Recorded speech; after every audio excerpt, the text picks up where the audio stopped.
So this weekend, I was almost there. I mean, I was close. There are times when, and sometimes it sneaks up on you. You don't even know it's going to happen. But there are times when you really feel like you've stepped out of a time machine and you are back in history. And really, that's one of the feelings I try to shoot for. That's what this channel really is all about.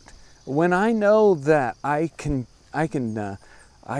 get that feeling like I've stepped out of the time machine and that I'm really there, I know that I'm getting close to my real goal for the channel, for living history, for, well, whatever I do that has to do with history.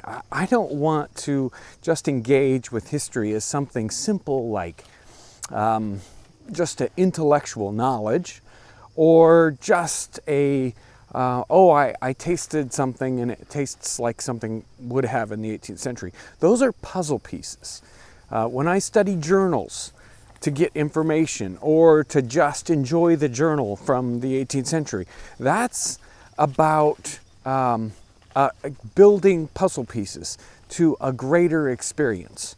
One where I can put it all together and get a feeling like I stepped out of the time machine. And that moment, this last weekend, I was at Feast of the Hunter's Moon down in Lafayette, Indiana, and there's a big event. It's been going on for 40 years.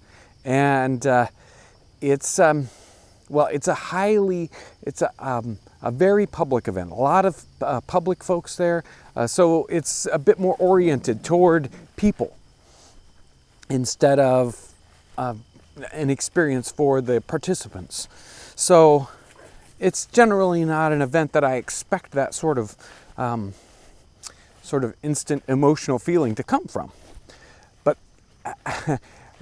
that particular event, there go the donkeys. At that particular moment, what was happening was I had walked over to the spot where there were a bunch of blacksmiths and other people, vendors selling things, and the sound, the crowd sound had kind of gone down to a murmur, so I couldn't necessarily hear what they were talking about. And the blacksmith sounds and the other sounds that were happening, and I was thinking about a fair in the 18th century, a large public event, and I immediately could imagine that the sound that I was hearing right then might have been the sound just like I would have heard 200 years ago, 250 years ago. And I kind of stood there for a second, maybe 15, 20 seconds, and really kind of soaked that in, because it doesn't happen very often to get sort of multiple puzzle pieces to fall together. I've been having a real difficulty lately with the channel because it's kind of taken me away from that main goal that I'm shooting for, that goal of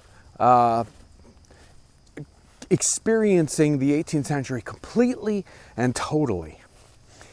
That's what I want to bring to the channel, but of course to do that, I have to be able to experience that also. And I know, a couple, I think it was early last year, I did a video talking about how I was torn because I wanted people to go out and experience living history. But of course you can't do that if you are watching YouTube videos. But I realized, especially with all the comments that came in afterwards, that not everyone can do that. And in fact, most people cannot do that. So this channel is about bringing as much of that to you as possible. And that might be that means I have to do that. I have to do that and try to bring it to you as best I can. So I'm refocusing the channel a little bit on my personal journey to bring you this experience. I hope you can come along in the coming weeks, months, years as we continue to try to make videos that bring you this experience as if you've walked out of a time machine.